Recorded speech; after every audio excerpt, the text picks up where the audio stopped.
Welcome to the Scottish Basketball Podcast. We post weekly episodes on the senior game in Scotland. You can join for free on Patreon, Spotify, and YouTube to receive a notification when new episodes are released. Access to the podcast episodes will always be free. You can make a contribution for yourself or for someone else as a gift through membership on Patreon.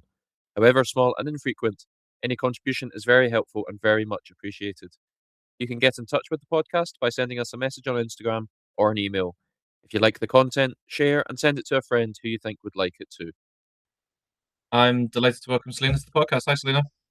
Hi, How you getting on today? I'm good. Thanks for having me. Not at all. Maybe just start us off. Why did you want to get involved with Cáceres this season, and how did the opportunity come about? So initially I wasn't planning on going to Spain at all. My goal was going to Germany. That was the plan straight out of graduating from college in America. I tried finding a team on my own, and not getting an agent. Turns out that was a mistake. So by the time I was like, right, I need an agent to get anywhere. It was already pretty late in the process, so Cáceres was the best option of what I had. So yeah, I went with it. Maybe just give us a brief overview of how the season plays out results-wise, sort of from the start through to the end, and when you look at the season record now, how do you feel about it? So yeah, I didn't really know what to expect going in because I didn't have a lot of time to do much research. There's also not much on Google or social media about that place, which was a little bit of a red flag. But it was either go there or take a year out and not play any basketball for that matter. So I figured, playing competitive basketball somewhere was better than nothing. But yeah, with the season, I got there. The season started out much better than expected. We had a really young team.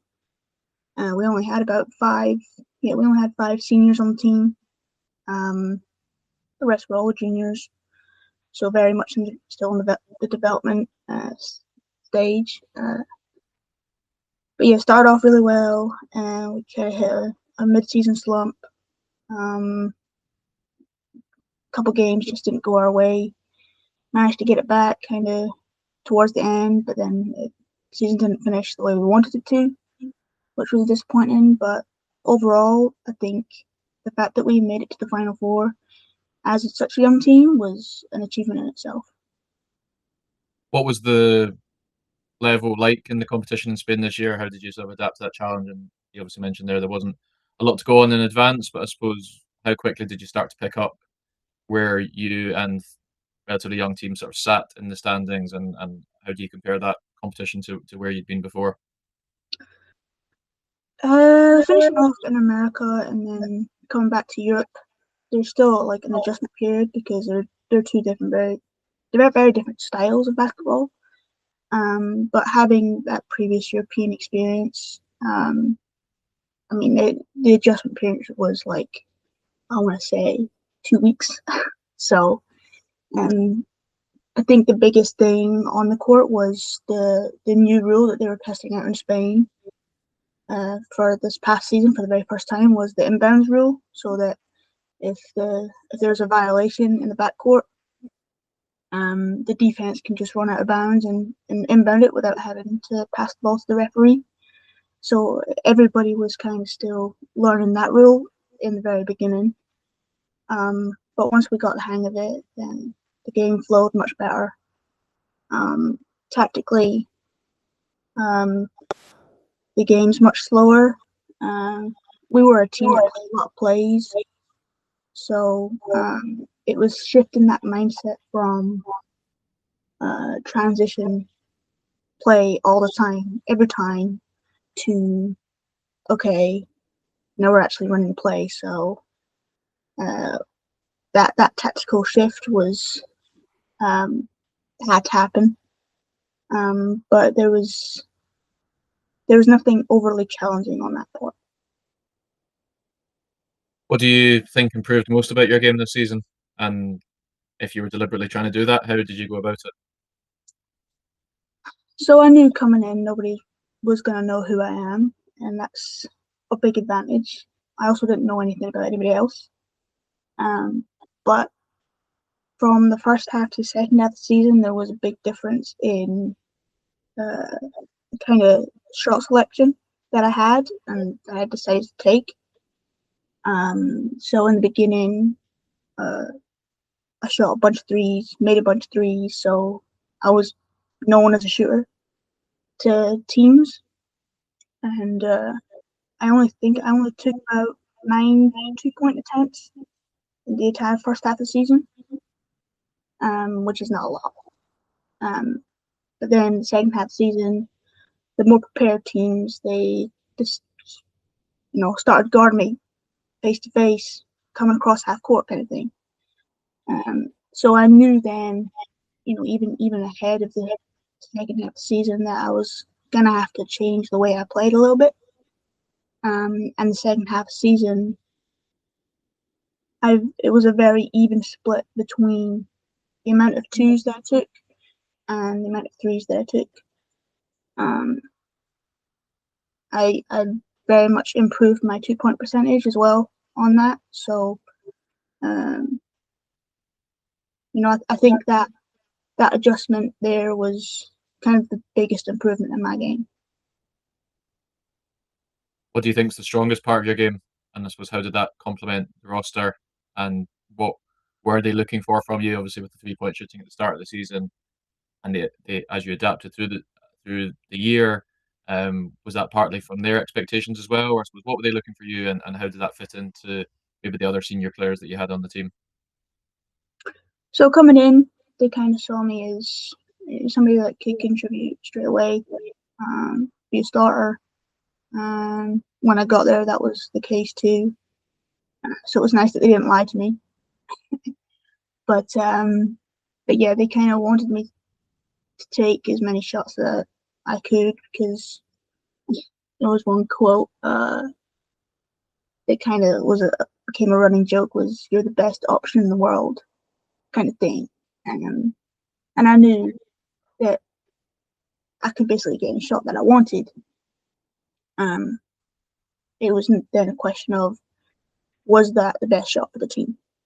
So I did pass up a lot of shots that I could have taken, just for the sake of it wasn't the best shot that was available.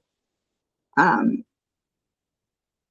yeah, kind of going into the second half of the season, it really came from me that I knew I wasn't going to get as many 3-point looks the second half. So when my coach asked me, it's like, "Hey, what do you want to work on the second half of the season?"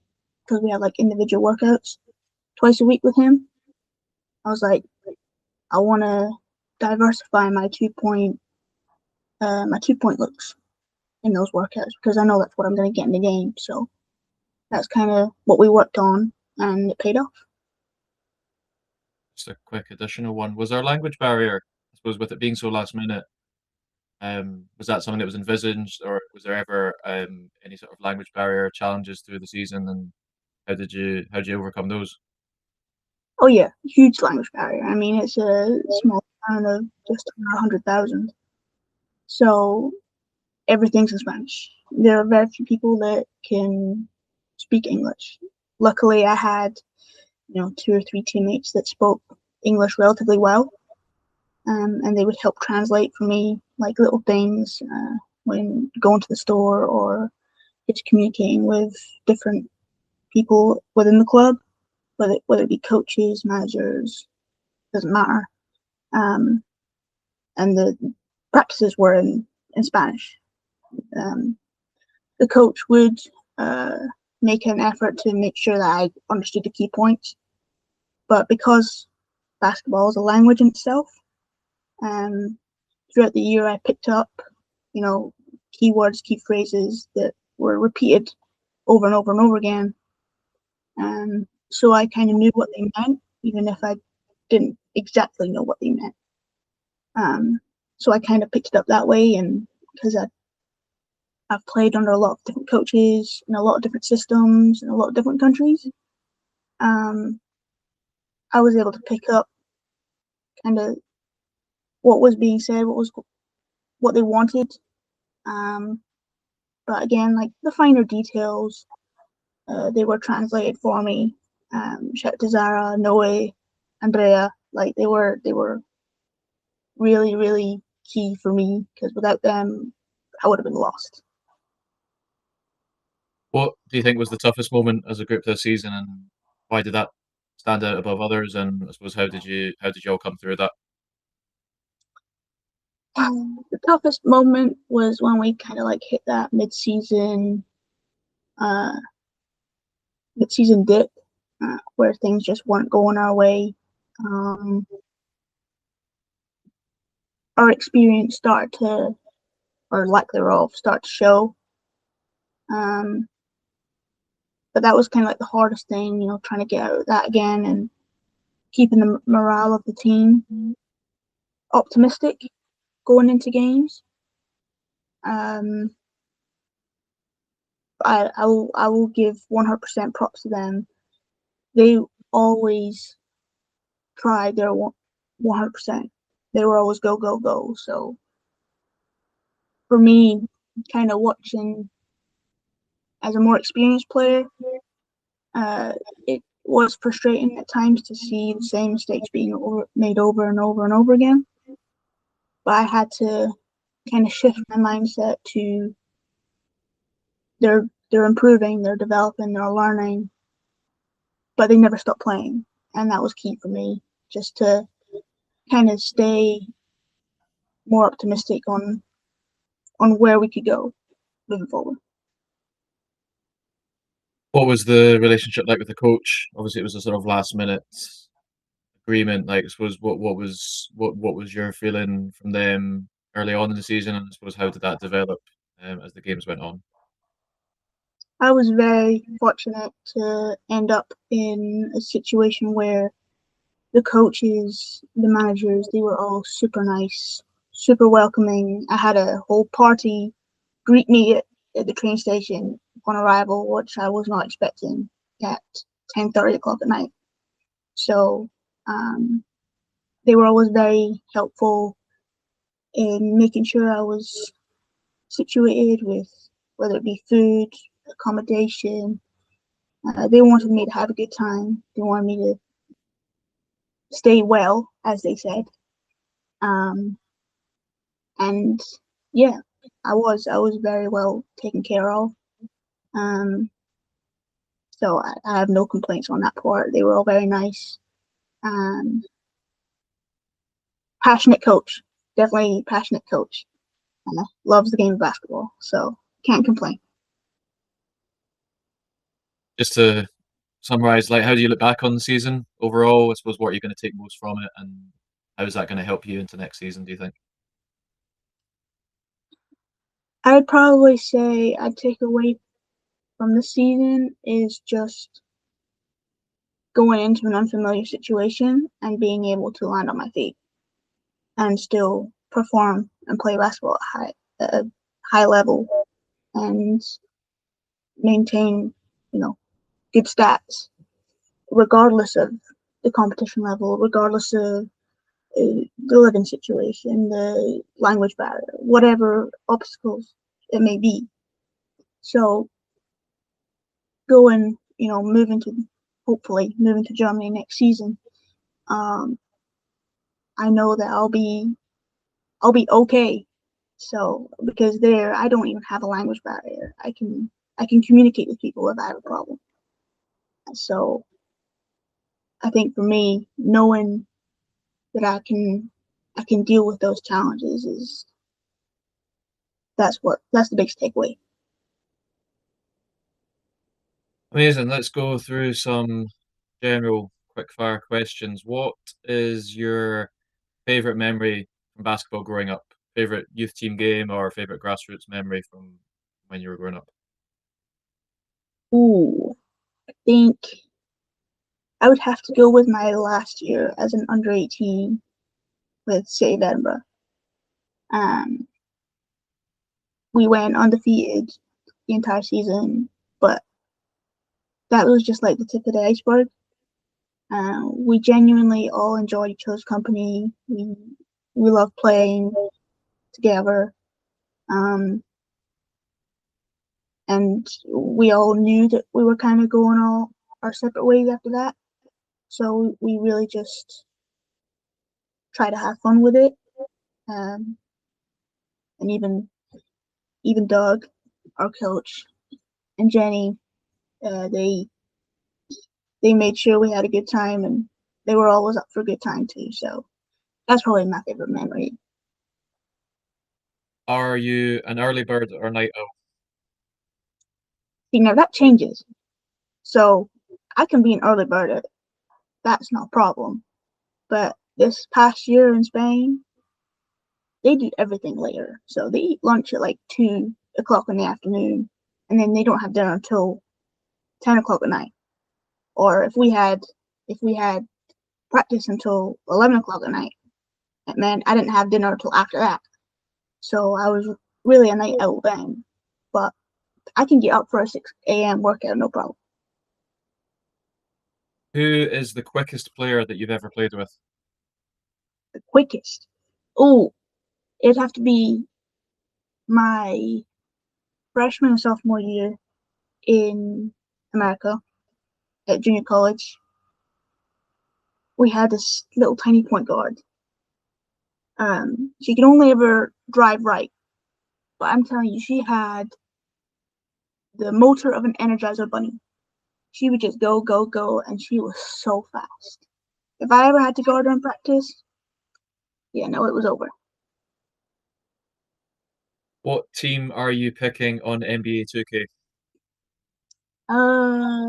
Now I would usually go with Golden State, but I think I'd have to go with the Boston Celtics for right now because uh, my guy Amari Williams is on the Celtics, and we went to Myers-Co together, so I got to support him. Who is the most skillful player that you've ever been on the court with at the same time?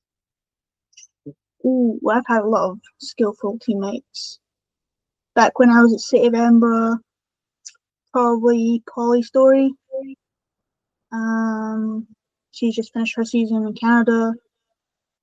Um, I had a really skillful guard at Bethany my 4th year in college in the States. Armani, she was really shifty. She played like more of a European style, so she was skilled. Um, and then from last season, I'd probably have to say our big Noe. She has previously played second division in Spain, so she knew what she was doing. Who do you think is the next big thing for women's basketball in Scotland? Do they have to be in Scotland right now? They don't have to be in Scotland right now, no. Well, I'm gonna have to go with. There are two players that kind of stick out to me. There's Flora Gamal. She's currently in Manchester. And then there's Kiva, who is with the Caledonia Blues / Gladiators. I know they're two really good players to watch out for. Who do you think is the greatest female player of all time? You hit me with these hard questions. Um, there are two players that kind of stick out to me for different reasons. Sue Bird, Maya Moore.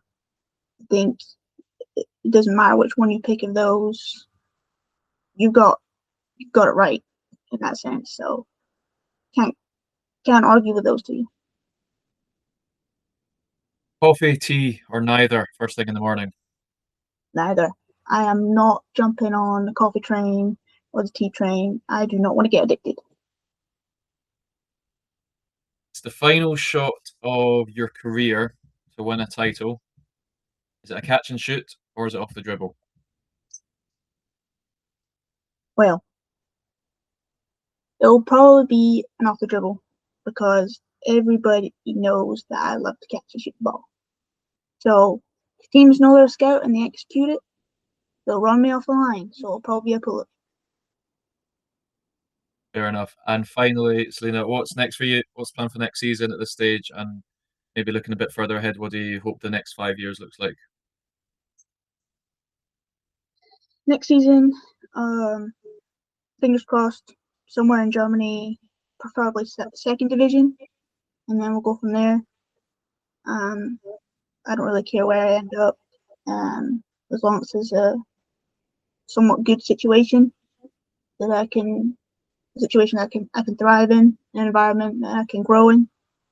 And 5 years from now, if I can still play, and if I want to play, then I'll still be playing. Fantastic way to finish. Celina, thank you very much for your time. Best luck with the summer and best luck with next season. Thank you. Thank you for having me.